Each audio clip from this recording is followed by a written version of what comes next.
Vous allez écouter Kakou chapitre 144, la démystification du Coran et de l'islam. Paroles que le prophète Kakou Philippe a prononcées le 29 octobre 2020. Extrait du livre du prophète Kakou Philippe, le seul vrai prophète envoyé par le Seigneur Jésus-Christ, en accomplissement du cri de Matthieu 25:6 pour le salut de notre génération.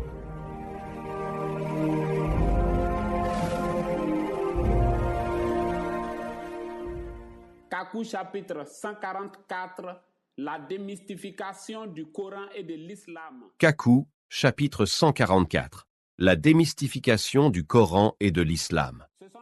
Ce sont ici les paroles que moi, le prophète Kakou Philippe, j'ai prononcées de la part de Dieu, le 29 octobre 2020 sur le Coran et l'islam. Je suis né d'un père sans religion et d'une mère catholique. Et jusqu'au 24 avril 1993, je ne savais pas que Dieu existait. Et c'est à partir de cette date que commencèrent les visions. J'ai vu des visions de Dieu en plein jour, les yeux ouverts. De mes oreilles, j'ai entendu la propre voix de Dieu et de mes yeux. J'ai vu des anges de Dieu. Et j'ai été dans une nuée en plein jour. Dieu lui-même, sous la forme d'un agneau et d'un ange, est descendu du ciel et est venu me parler. Moi, un homme sans valeur. C'est pourquoi les paroles que vous allez lire ou écouter sont esprit et vie.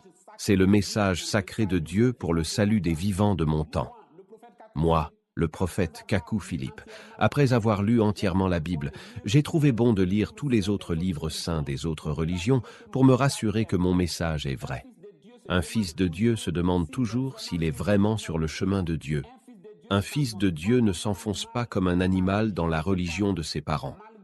Malgré les grandes expériences surnaturelles dans ma vie, j'ai cherché à savoir ce qui est écrit dans le Coran, les hadiths, les Védas, la Bhagavad Gita, les Upanishads et tous les autres livres saints sur lesquels des milliards d'hommes sages et intelligents fondent leur espérance du paradis.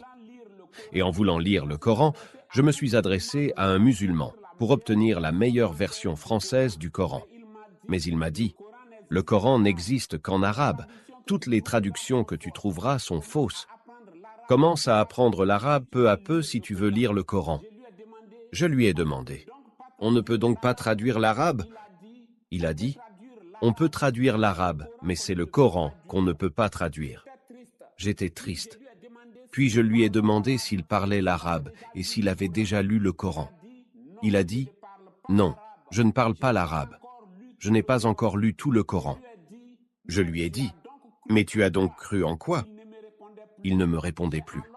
J'ai alors compris que quelque chose n'était pas clair. Pourquoi ne peut-on pas traduire le Coran, mais on peut l'interpréter chaque vendredi dans les mosquées? Et tous les imams sont-ils arabes ou parlent-ils arabe? Pourquoi Dieu va-t-il parler à tout l'univers dans un livre qu'on ne peut pas traduire? Dans la vision du 24 avril 1993, l'ange et l'agneau me sont venus du paradis de Dieu, et l'agneau m'avait parlé dans une langue inconnue. Je n'ai compris aucun mot, mais dans la deuxième vision, les écritures portées par les anges étaient en français, et j'ai compris que c'était peut-être ce que l'agneau m'avait dit dans la langue inconnue. Si les anges ne m'avaient pas apporté l'interprétation dans ma propre langue, comment allais-je comprendre et parler le langage d'un mouton alors que je suis un humain? Et par mes recherches dans les forums arabes, j'ai choisi les traductions de Malek Shebel, Mohammad Hamidullah, Rachad Khalifa, Hamza Boubaker et Mohamed Chiadmi. Ensuite, j'ai lu des hadiths, surtout les hadiths Sahih, Al-Bukhari et Al-Muslim, du Coran, de la Bhagavad Gita, des Védas jusqu'au Vedanta, en passant par les Upanishads et les Puranas. J'ai lu l'essentiel des textes sacrés des religions orientales. J'ai lu entièrement le Coran dans un bon esprit pour comprendre. Par exemple, quand le Coran répète sans cesse qu'Allah a créé Adam à partir d'une goutte de sperme éjaculé, je ne peux pas dire que Allah s'est masturbé ni demander à qui appartient ce sperme. J'ai lu le Coran dans un bon esprit. La Bhagavad Gita est un livre spirituel. Tout ce que Krishna a enseigné à Arjuna à la bataille de Kurukshetra, ce sont des paroles révélées par un esprit. Mais le yogi dont il parle, c'est le disciple d'un rasoul vivant. Quand un prophète ou un rasoul descend sur la terre, Il descend avec une onction différente de l'onction qui était sur les prophètes qui l'ont précédé. Et cette onction reposera sur tous les yogis ou disciples qui marcheront avec lui jusqu'au paradis éternel que vous appelez le nirvana. Et quand ce Maharishi, ce yogi suprême du Brahman, cet avatar de Vishnu quitte la terre, sa mission est terminée, mais son onction reste pour enseigner et conduire tous ceux qu'il a connus sur la terre. Et l'un après l'autre, ses disciples ou yogis le rejoignent après leur mort. Les Védas écrits par plusieurs Maharishis sont comme le Tanakh juif, et la Bhagavad Gita est comme l'évangile de Jésus-Christ avec Krishna comme personnage central. Même la transfiguration du Seigneur Jésus dans Matthieu 17 se trouve dans le chapitre 11 de la Bhagavad Gita, dans lequel Arjuna avait vu Krishna transfiguré avec 4 bras. Et Arjuna avait vu que Krishna était la manifestation physique de Vishnu. La Bhagavad Gita est un livre spirituel, mais sur les 114 sourates du Coran, je n'ai trouvé aucun trait de révélation. Le Coran est un petit livre de 114 sourates ou chapitres désordonnés. Et en plus, ce sont des répétitions des mêmes choses. Ce livre est vrai, croyez, il y a trop de preuves. Tuez les mécréants. Allah n'est pas un homme pour avoir un fils.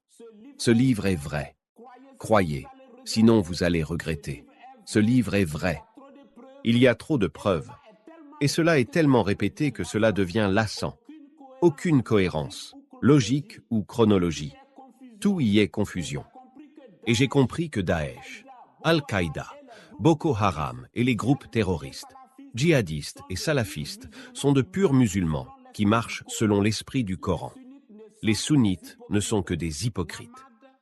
Muhammad a dit dans le Hadith al-Bukhari, volume 2, livre 26, numéro 594, que le djihad est plus grand que le pèlerinage à la Mecque. Il a dit dans le Hadith al-Muslim, volume 20, numéro 4696, que celui qui meurt sans avoir participé au djihad est mort de la mort d'un hypocrite et donc va en enfer. Dans la sourate 5, verset 72, Allah dit que les non-musulmans iront en enfer. Mais au lieu de leur prêcher afin qu'ils soient sauvés, Allah dit dans la sourate 9, versets 29 à 30, de les tuer tous. Et vous croyez en un tel Dieu comme des ânes. L'origine de l'islam se trouve dans la Genèse. D'Abraham étaient sortis 2 postérités, Ismaël, l'aîné, père des Arabes, et Isaac, le père des Juifs. Et d'Isaac sortirent encore les 2 postérités, Ésaü, l'aîné, père des Arabes, et Jacob, le père des Juifs. Et avant même leur naissance, les 2 enfants, Ésaü et Jacob s'entrepoussaient dans le ventre de Rebecca. Et Dieu a dit que l'aîné qui est Ésaü, le père des Arabes, serait assujetti au plus petit qui est Jacob, le père des Juifs. Dieu avait dit, « J'ai aimé Jacob et j'ai haï Ésaü. » Et Dieu avait dit dans Genèse 16, verset 12, qu'Ismaël, père des Arabes et de l'islam, serait un âne sauvage. La main de tous serait contre lui et sa main serait contre tous. Dieu révélait que la postérité d'Ismaël serait des terroristes, des djihadistes et des poseurs de bombes. Quand Noé a dit « Maudit soit Canaan », c'est de la race noire que Noé parlait. Et quand Dieu dit « Ismaël sera un âne sauvage », c'est de l'islam que Dieu parlait. Un arabe est un âne, mais un musulman est un âne sauvage. Un juif est un olivier, mais un chrétien est un olivier sauvage. Et dans le tabernacle céleste, il y avait aussi des chérubins, des prophètes faits de bois d'olivier sauvage. Et si les musulmans ne sont pas des ânes sauvages, comment Allah peut-il dire « Tuez les mécréants jusqu'à ce qu'ils se convertissent à l'islam. Celui qui quitte l'islam, tuez-le. » Et pourquoi ne savent-ils pas que ce Allah barbare et sanguinaire est Satan? Et l'islam étant la religion des ânes sauvages. Toute personne qui se convertit à l'islam reçoit l'esprit de l'âne et agit comme un âne. Et en vous convertissant à l'islam, vous devenez des ânes sauvages. Selon le plan et la décision de Dieu, les Arabes devaient recevoir les prophètes juifs. C'est un décret de Dieu, et tout Arabe devait accepter cela. Mais ils ont préféré se fabriquer, eux aussi, une religion et un livre saint. Avant l'islam, toutes les nations arabes étaient chrétiennes et elles toutes avaient des pièces de monnaie avec des symboles chrétiens. Avant l'islam, la majorité des grands conciles chrétiens avaient eu lieu en terre arabe. Éphèse, Antioche, Constantinople et Alexandrie sont des villes arabes. Et avant l'arrivée de l'islam, l'Empire romain d'Orient, appelé l'Empire byzantin devenu chrétien, avait déjà détruit toutes les idoles païennes d'Arabie. Et donc toutes les idoles que Muhammad et son armée avaient détruites, c'étaient en réalité des synagogues et des églises. Quand Muhammad parle des idoles de la Mecque, c'est du christianisme qu'il parle en faisant allusion à la Trinité. Et alors, par les armes, Quraïsh, la cité chrétienne d'Arabie Saoudite, est massacrée et rebaptisée plus tard la Mecque. Ces édifices sont transformés en églises de Mohammed et plus tard en mosquées. Et Yatrib, la ville juive d'Arabie Saoudite, devient aussi Médine, et les lieux de culte juifs sont transformés en mosquées. Quraïsh et Najran étaient des villes chrétiennes. Quraïsh n'était pas un carrefour commercial ou une grande ville arabe, mais le sanctuaire des chrétiens d'Arabie Saoudite. Et avant l'islam, Mustapha Mahomed, de son vrai nom, était chrétien. Et lui et ses disciples coupaient les routes et agressaient les caravanes chrétiennes et juives. Et plus tard, il a créé sa branche chrétienne, mêlée de judaïsme, et cette branche est devenue l'islam après sa mort, grâce au calife Abd al-Malik. C'est Abd al-Malik qui a donné le nom islam à la religion et le nom musulman aux adeptes de l'islam et réuni le premier Coran. Muhammad était chrétien, prédicateur de l'Apocalypse. C'est pourquoi tout le Coran s'adresse aux chrétiens et aux juifs. L'islam, c'est du christianisme. C'est une hérésie chrétienne. Des mots comme Coran, Sourate, Zakat, Salat sont des mots chrétiens syriaques et la circoncision, la viande de porc. Les ablutions sont des pratiques du judaïsme. Et même Muhammad croyait que son cousin Ali, père des chiites, était la seconde venue de Christ. L'islam est une secte chrétienne. Et ici, en Côte d'Ivoire, un certain Koné Bakari a créé une secte chrétienne et ses adeptes prient assis sur des nattes comme dans une mosquée. Ils se saluent. Assalamu alaikum, et les femmes portent le hijab comme les femmes musulmanes. Et il a écrit sa propre version de la Bible. C'est ce que Mustapha Mahomed et les Arabes avaient fabriqué. N'eût été l'avènement du christianisme, il n'y aurait pas l'islam. Les Arabes voyaient que les nations arabes et de grandes villes arabes comme Alexandrie, Antioche, Byzance devenaient chrétiennes sur leurs terres arabes. Alors, ils ont bricolé un dieu imaginaire comme le Père Noël et lui ont collé un livre saint et une religion. Le Coran est faux. Le Coran a été écrit par plusieurs auteurs avec des ajouts, suppressions et modifications. Sur des pages du plus ancien manuscrit du Coran, des rayons ultraviolets ont permis de voir plusieurs versets effacés et remplacés. Les Arabes du 7e siècle ne savaient pas que la science inventerait les rayons ultraviolets capables de lire des textes effacés. L'islam est un ensemble de superstitions païennes. Et tout croyant ou défenseur du Coran est soit un ignorant, soit un malhonnête qui défend ses intérêts. Et Muhammad et ses apôtres, ou califes, pouvaient encercler tout un village avec des armes et convertir de force chaque habitant sous peine de mort. Les opposants étaient décapités et leurs têtes perchées sur des pics de bois. Mais je vous dis que la lumière se lève déjà sur l'islam pour éclairer les ignorants et l'enfer est aussi près pour les musulmans impies et malhonnêtes. Le Coran n'a apporté que crimes, souffrances et misère à l'humanité. Et selon le Coran, voler, violer ou tuer des non-musulmans, ce n'est pas un péché parce que ce sont des mécréants. Et les nations islamiques sont les nations les plus barbares, esclavagistes et indisciplinées. Et aujourd'hui, dans beaucoup de pays où l'islam n'est même pas majoritaire, ce sont les jeunes musulmans qui sont les plus nombreux dans les prisons pour délinquance. Et vous haïssez, méprisez et tuez les mécréants, mais aujourd'hui, c'est le rêve de tout jeune arabe et musulman d'aller en Europe et en Amérique, au pays des mécréants, en sorte que l'arabe est maintenant la deuxième langue la plus parlée en France.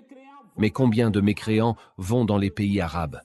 Et vous haïssez, méprisez et tuez les mécréants, mais vous utilisez les ordinateurs, téléphone et Internet des mécréants. Si vous n'étiez pas des ânes sauvages, vous auriez déjà su que les vrais mécréants, ce sont les musulmans. Le Coran est une vaste arnaque. Muhammad n'a reçu aucune révélation.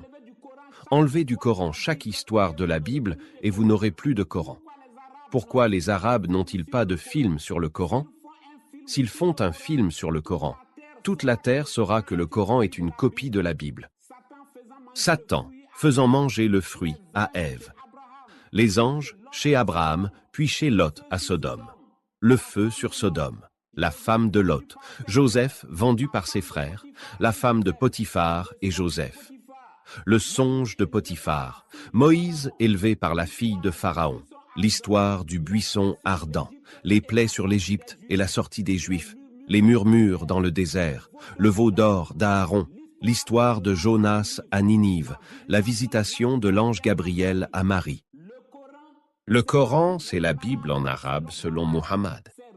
C'est ridicule, et les Arabes devaient demander pardon à Dieu et à l'humanité pour avoir fabriqué l'islam et le Coran. Et vous, Arabes, si vous laissez la Bible circuler dans vos pays, l'islam s'écroulera parce que le Coran, c'est une copie non conforme de la Bible. Par exemple, les sourates 19 et 66 disent que c'est Marie, la sœur d'Aaron et Moïse qui a accouché Jésus. Même un catholique illettré sait que c'est faux. Et c'est pourquoi les musulmans ne parlent pas de l'islam aux chrétiens pour les convertir. Et le pire, c'est que c'est Allah qui est l'auteur de chaque phrase du Coran d'un bout à l'autre, et c'est lui-même qui fait donc ses erreurs. Le Coran est un plagiat judéo-chrétien, avec un langage barbare et sanguinaire, le contraire du langage de Christ et sous forme de fables ridicules, sans aucun caractère sacré. C'est un livre de guerre. Et pour cacher cette honte, les musulmans qui ne sont pas nés pour être sauvés disent que le Coran est intraduisible. Pourquoi êtes-vous si mauvais et malhonnête? Est-ce en arabe que Allah parlait à Moïse et à Jésus et aux prophètes qui sont venus avant Muhammad? L'ange Gabriel parlait-il en arabe aux prophètes Daniel et à Marie? Et vous, musulmans, tout ce que Muhammad avait recopié de la Torah et de l'Évangile, est-ce en arabe que Dieu l'avait révélé aux prophètes juifs? Et vous priez en arabe, vous chantez en arabe. Dans toutes les tribus de la terre, toute adoration satanique a une langue sacrée que le peuple ne comprend pas. Cela a toujours existé dans toutes les tribus de la terre. C'est propre à Satan quel que soit le peuple, la race ou l'endroit du monde. Et les gens chantent et prient sans comprendre ce qu'ils disent. Et ma grand-mère catholique chantait et récitait sa prière en latin sans savoir ce qu'elle disait. Le prêtre impie faisait prier ma grand-mère en latin et l'aspergeait d'eau bénite, tandis que ma grand-mère suppliait Sainte Cécile de sortir l'âme de mon grand-père du purgatoire. Elle pensait obéir à la Bible que le prêtre lisait en latin. Et c'est pareil pour l'islam avec la langue arabe. L'arabe pour l'islam, le latin pour le catholicisme, le sanskrit pour l'hindouisme. Satan est le même partout. Où est la sourate dans laquelle il est dit de ne pas traduire le Coran? Il n'y en a pas.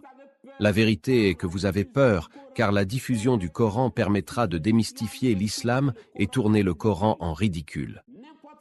N'importe qui peut critiquer la Bible ou n'importe quel livre religieux ou profane, mais pourquoi parler du Coran met-il tous les musulmans en transe? Pourquoi le Coran, un livre destiné à tout l'univers, n'est pas imprimé dans toutes les langues et distribué à tous les habitants de la terre?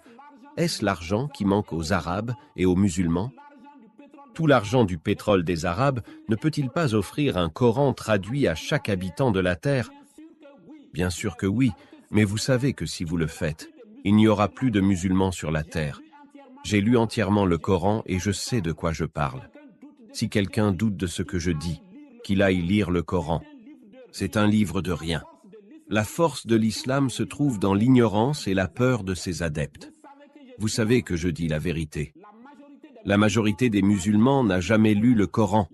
L'islam, c'est la religion des ânes et les ânes ne réfléchissent pas. Comment peut-on suivre une religion sans chercher à savoir ce que font les autres?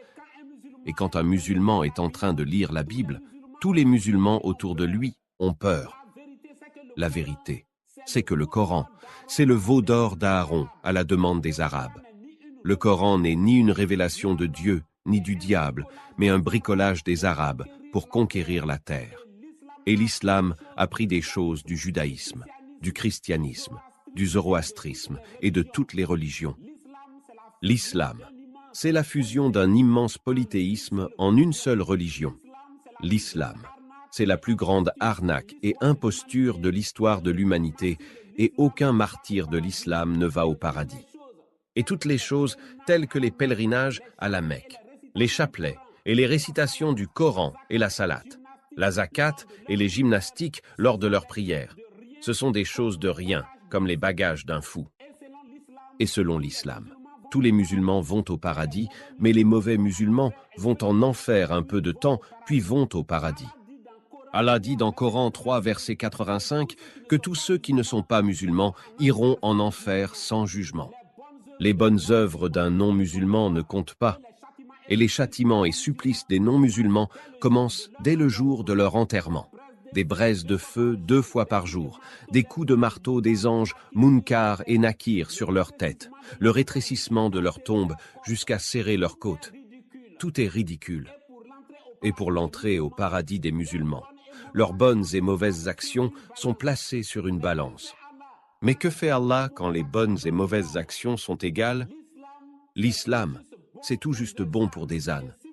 Et si vous n'étiez pas des ânes, vous sauriez que ce Allah barbare, violent et sanguinaire qui dit « Tuez les mécréants, et celui qui quitte l'islam, tuez-le et Satan. » Je suis né et j'ai grandi au village, et j'ai vu des hommes et des femmes dans des souffrances terribles parce qu'ils ont fait du mal à des animaux.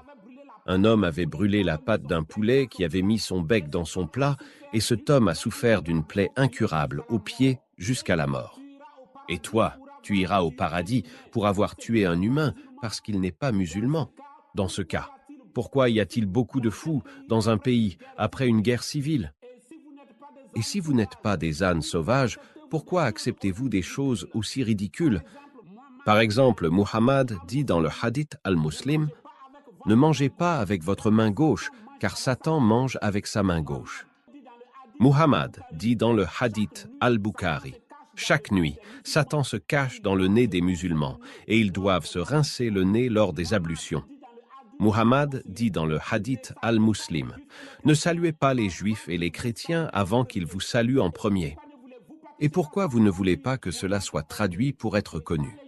Et quand les gens découvrent cela, vous vous mettez à en tordre le sens. Par exemple, dans la sourate 4, verset 34, Allah dit « Les épouses désobéissantes, frappez-les. » Et Aïcha dit dans le hadith al-Muslim qu'elle avait mal car Muhammad l'avait frappée. Et les musulmans malhonnêtes disent « Muhammad l'avait frappée avec la parole. » Or, c'était une nuit.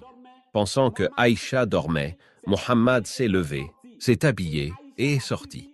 Et Aïcha l'a suivi. Et il s'en est suivi une bagarre et Muhammad l'a frappé et lui a dit « Tu croyais que j'allais détourner ta nuit au profit d'une autre coépouse ?» Le Dieu du Coran n'a rien à voir avec le Dieu de la Bible et le paradis de la Bible est le contraire du paradis du Coran. Et Allah dit que les femmes musulmanes vont au paradis pour devenir des filles vierges extrêmement belles, des houris vierges aux seins arrondis et aux beaux yeux attendant sur des lits ornés d'or et de pierres précieuses près d'un ruisseau. Elles seront la récompense des martyrs du djihad et chaque djihadiste peut avoir jusqu'à 72 houris. Et dans le hadith al-Bukhari, une femme cherchait secours contre son mari, qui couchait avec elle jour et nuit et la battait quand elle ne pouvait plus tenir. Elle trouva refuge auprès de Muhammad. Mais Muhammad lui ordonna de retourner se soumettre au désir sexuel de son mari. Le Seigneur Jésus de la Bible a dit que dans son paradis, il n'y aura pas de mariage et de rapports sexuels, mais selon le Coran et les hadiths, le paradis, c'est un jardin de débauche avec les belles houris vierges, aux seins arrondis et aux yeux bleus, vous attendant sur des lits ornés d'or et de pierres précieuses dans un jardin de délices sous lesquels coulent des ruisseaux.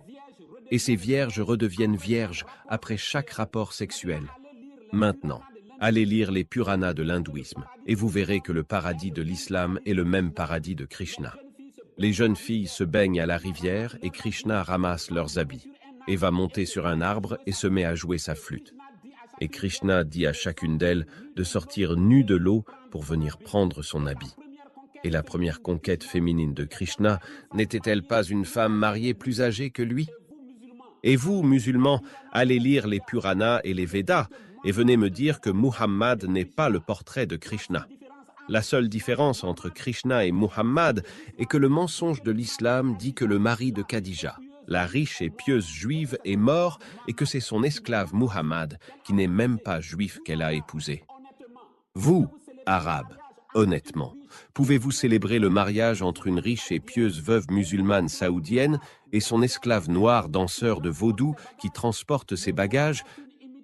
Le Coran est une imitation, une falsification et un plagiat de la Bible pour unir les Arabes dans une religion comme les Juifs et conquérir la terre. Et dire que le Coran est meilleur par rapport à la Bible, c'est dire qu'un plagiat, un faux billet ou une contrefaçon est mieux que l'original. Le Coran et les hadiths, ce sont des répétitions de la Bible et de légendes païennes. Ce sont des livres montés de toutes pièces par des mains humaines et attribués à un Dieu imaginaire, Allah. Et donc Muhammad devait être le dernier prophète puisque Allah est une invention qui n'existe pas. Et vous, musulmans, votre Coran dit dans Coran 16, verset 36, que chaque prophète présentera à Dieu les hommes avec qui il a vécu. Quand donc Muhammad présentera ceux de son temps à Dieu, qui est-ce qui vous présentera à Dieu alors que vous m'avez rejeté? Si Noé, Moïse, Jésus ou Muhammad sont de vrais prophètes, ils le sont pour ceux avec qui ils ont vécu sur la terre. Que Jésus soit Dieu ou pas, que Muhammad soit vrai ou faux, en quoi cela vous regarde aujourd'hui en l'an 2020? Ce sont des débats sataniques. Si Dieu veut vous sauver en votre temps, il vous enverra un rasoul vivant pour vous conduire à lui. C'est par un rasoul vivant qu'on atteint Dieu qu'on ne voit pas.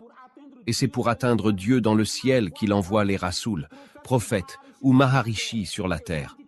Et moi qui te parle, je suis ton rasoul. Même si tu me rejettes, sache que je suis quand même ton rasoul comme le président d'un pays et le président de tous les habitants de ce pays, y compris les opposants. Et s'il n'y a pas de président dans un pays, il ne peut pas y avoir de ministre car c'est le président qui doit les nommer. Et s'il n'y a pas de rasoul ou prophète messager vivant sur la terre, il ne peut pas y avoir de scribe car c'est le message du rasoul ou prophète qu'ils transcriront. Et s'il n'y a pas de rasoul ou prophète messager vivant, il ne peut pas y avoir les ministres d'Éphésiens 4.11 ou les apôtres de Luc 11.49 car c'est le rasoul vivant qui doit les établir.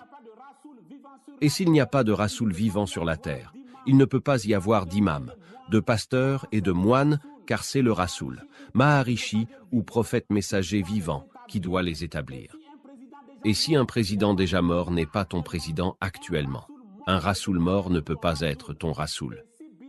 Et si Bilal n'est pas le muezzin de ta mosquée, alors un rasoul mort avant ta naissance ne peut pas être ton rasoul aujourd'hui.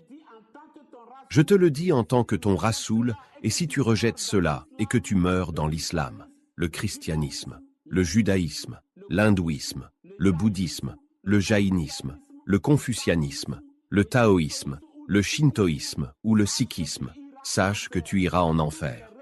Toutes les religions sont des religions de cadavres et de prophètes morts. En Afrique, des féticheurs traditionnels avec des crânes humains au cou crient dans les rues. Revenez au crâne, revenez à la religion de nos ancêtres, revenez au crâne. Et ceci est le message de l'islam, du christianisme, du judaïsme, de l'hindouisme, du bouddhisme, du jaïnisme, du confucianisme, du taoïsme, du shintoïsme et du sikhisme. Croire qu'on peut être sauvé en suivant un livre saint ou un prophète déjà mort, c'est la religion des crânes. Et quand vous dites aujourd'hui, il n'y a de Dieu que Dieu et Muhammad est son prophète, c'est parce que vous êtes des ânes sauvages. Quand Moïse était vivant, c'était « Il n'y a de Dieu que Dieu et Moïse est son prophète » au présent. Mais quand Moïse est mort, c'était « Moïse était son prophète » au passé. Un cadavre ne peut pas être le prophète d'un vivant. Quand Jésus était sur la terre, c'était « Jésus est son prophète » au présent. Mais quand Jésus avait quitté la terre, Jésus était son prophète, au passé. Et aujourd'hui, en l'an 2020, quand vous dites « Muhammad est son prophète », Muhammad est donc vivant et vous êtes divisé? Avez-vous le numéro de téléphone de Muhammad? Aïcha est-elle aussi vivante? Et en quelle année Muhammad, qui est mort en l'an 632, a-t-il été votre prophète? Donc, c'est Bilal aussi qui est le muezzin de votre mosquée? Si vous n'êtes pas des ânes, pourquoi agissez-vous comme des ânes et que votre conscience ne vous dit rien? Vous partez tourner autour d'un caillou à la Mecque et vous dites que les hindous, les bouddhistes, les catholiques et leurs statuettes de Krishna, Bouddha et Marie sont des mécréants. Vous êtes des ânes sauvages qui ne réfléchissent pas. Vous récitez la Fatiha. Les catholiques récitent le rosaire et vous dites que les catholiques sont des mécréants? Est-ce qu'une prière? Cela se récite. Comment la marmite peut-elle accuser la casserole d'être sale? Le miracle du Coran, c'est de transformer des êtres humains en ânes sauvages. Si ce n'est pas un âne, comment un non-arabe peut-il prier en arabe, une langue qu'il ne comprend pas? Et récemment en Guinée, un imam a été emprisonné pour avoir dirigé la prière dans sa langue au lieu de le faire en arabe, mais après sa sortie de prison. Il est toujours musulman parce qu'il est déjà un âne sauvage. Et je supplie Dieu d'ouvrir l'esprit de tout musulman. Tu es né seul et tu mourras seul et tu descendras seul dans ta tombe. Tu iras seul en jugement devant Dieu. Il n'y aura ni parents, ni mari ou femme, ni dirigeants religieux.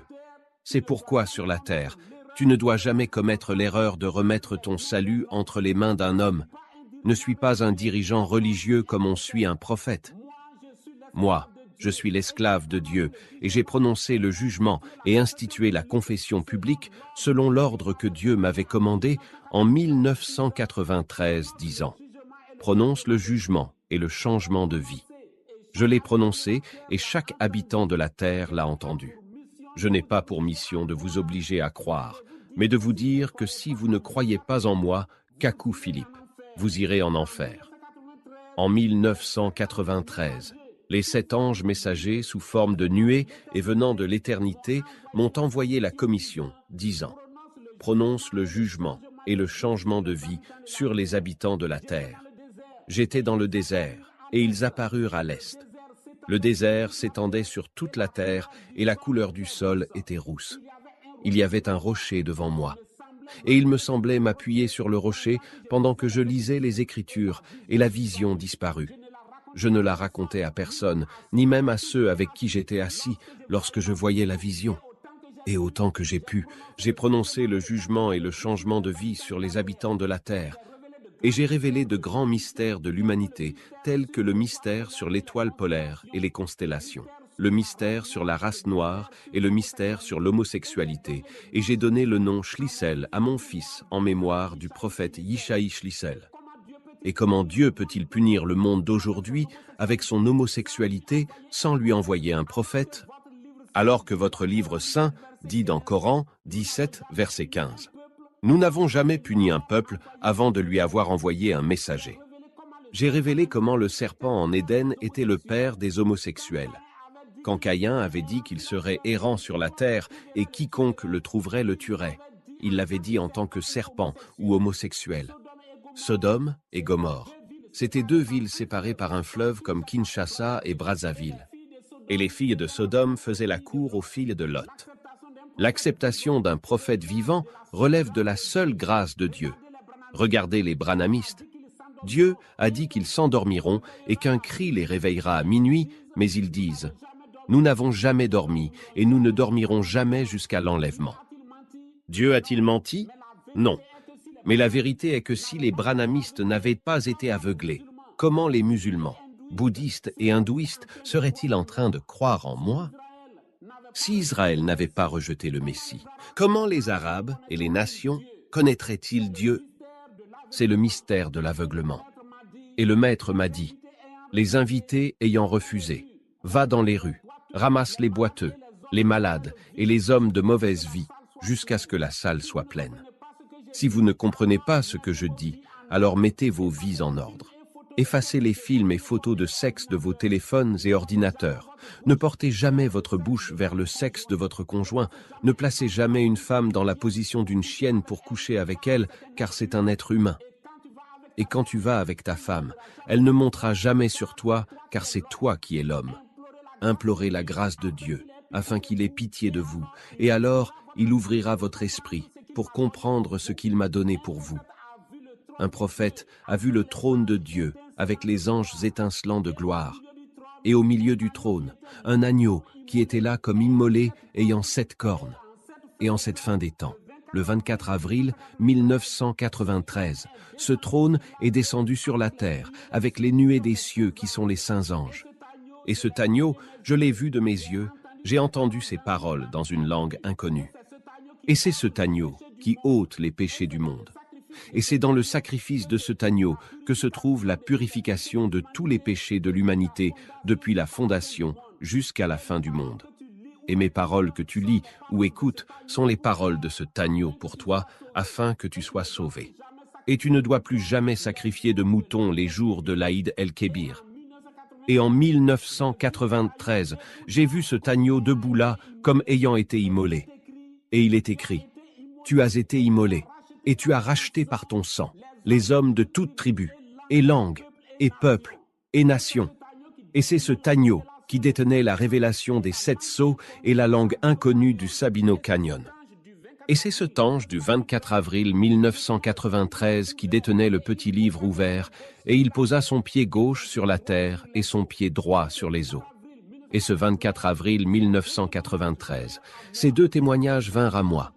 Et quand l'ange puissant cria, les 7 tonnerres firent entendre leur voix. Et les 7 tonnerres sont la voix du Créateur. Et dans la vision de 1993, c'est cette voix qui m'apporta la délivrance, la transformation et le salut. Ce message est l'unique parole de la vie éternelle aujourd'hui. De toute ma vie, je n'ai jamais appris que quelqu'un en lisant la Bible ou le Coran ou un quelconque livre religieux a été guéri d'un mal ou a été délivré d'un esprit de cigarette, d'alcool ou d'homosexualité. Mais dans ce message, des hommes et des femmes m'ont dit « Prophète, j'étais obsédé par la masturbation. J'avais même des plaies sur mon sexe à cause de cela. Et étant marié, après le rapport sexuel, je devais me masturber avant de trouver le sommeil. Pour la délivrance, j'ai tout essayé. Plusieurs pasteurs et prophètes ont prié pour moi, mais rien. Mais, ayant commencé à lire ton message, cela m'a aussitôt quitté. » Et Martinho Ferreira de Luxembourg m'a écrit disant « Prophète, j'étais un alcoolique. Je consommais beaucoup d'alcool. Et chaque fois que j'essayais d'arrêter l'alcool, je ne pouvais pas. En 2008, j'ai été pris par la police du Portugal et je suis allé au tribunal pour alcoolisme. En 2017, la même chose s'est répétée. Et en 2019, j'ai découvert votre message sur Internet. J'ai commencé à lire le message et l'alcool m'a laissé avant même que je reçoive le baptême.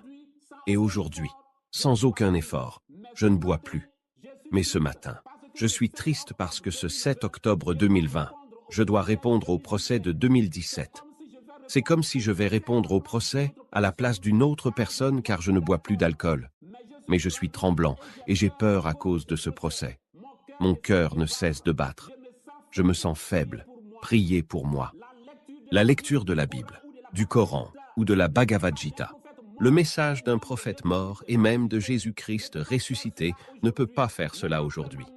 Mais après ma mort, ce message ne pourra plus délivrer ou conduire quelqu'un à Dieu. Le message d'un prophète ne peut sauver que pendant que ce prophète est vivant sur la terre.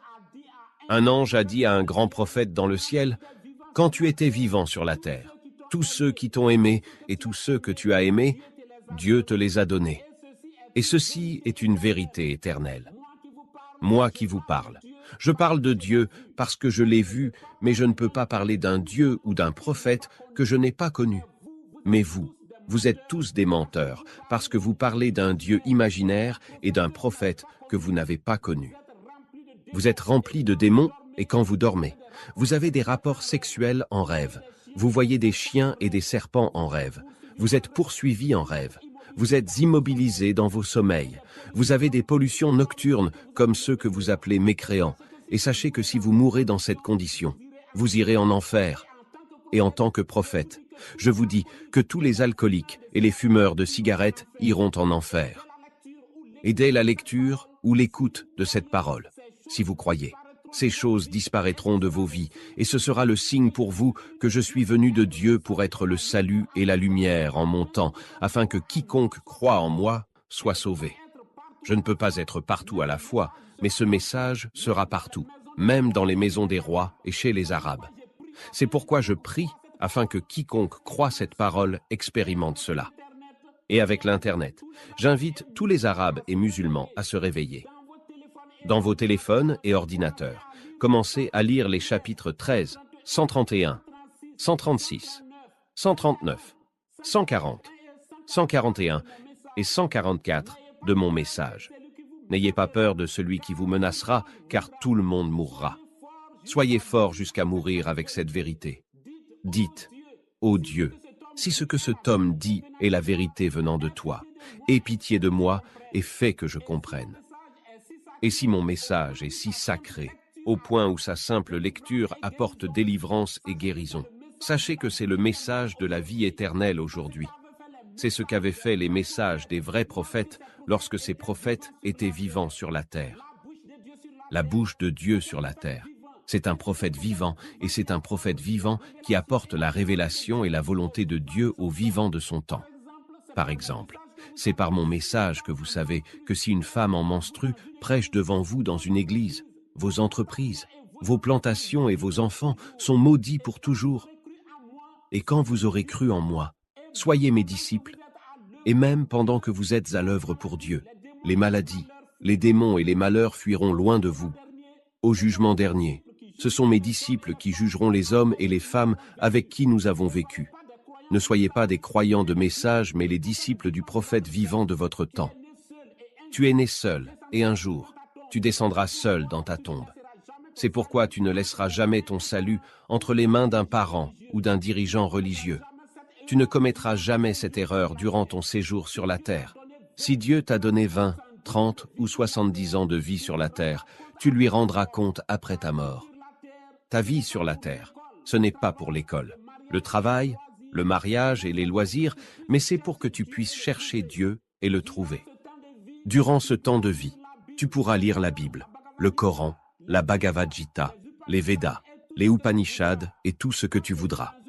Toi qui es né dans une famille musulmane, comment serais-tu donc devenu musulman si tu naissais dans une famille juive, hindoue ou chrétienne?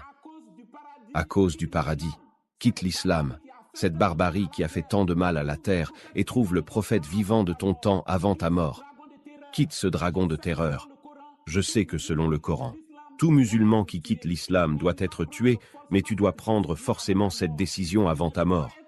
Tu ne peux pas être avec Dieu dans le ciel si tu n'as pas été avec son prophète vivant sur la terre. C'est un prophète vivant qui conduit sa génération à Dieu. Un rasoul, c'est un homme créé différemment, capable de voir des visions en plein jour. C'est un homme djinn à qui Dieu parle et qui parle à son tour aux vivants de sa génération pour les conduire à Dieu. Et quand tu rejettes ce rasoul, alors tu es un mécréant. Et tous les mécréants iront en enfer.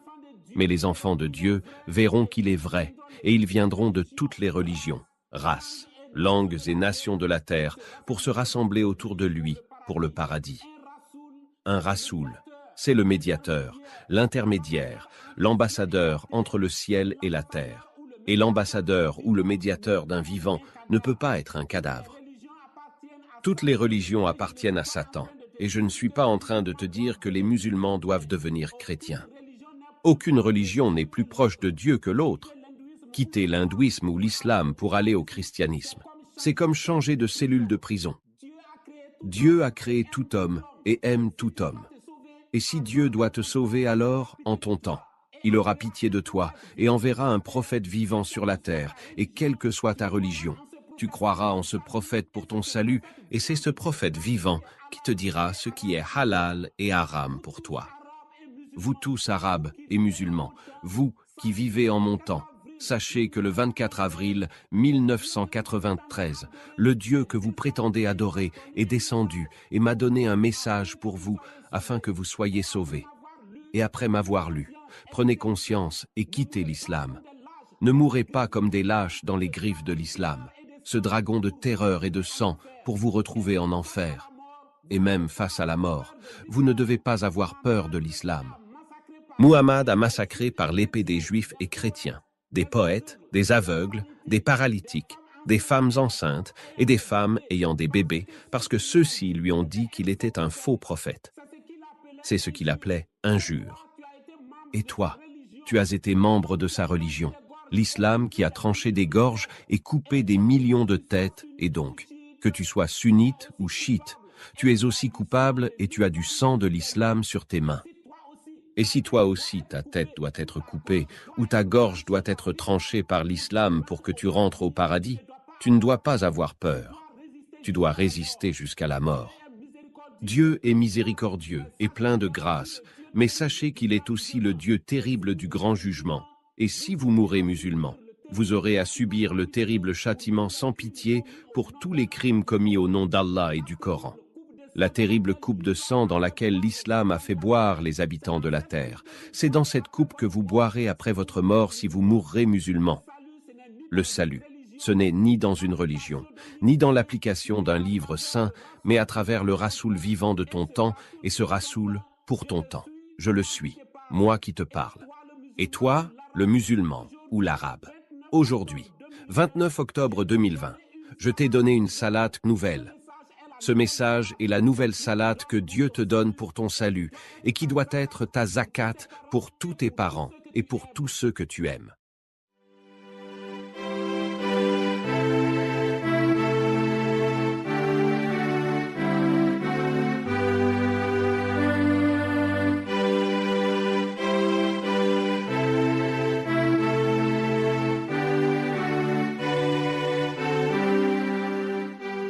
Vous venez d'écouter Kakou chapitre 144, la démystification du Coran et de l'islam. Le message de Matthieu 25:6 est en 162 prédications, en version écrite et audio. Vous pouvez les obtenir gratuitement en version pour téléphone et ordinateur.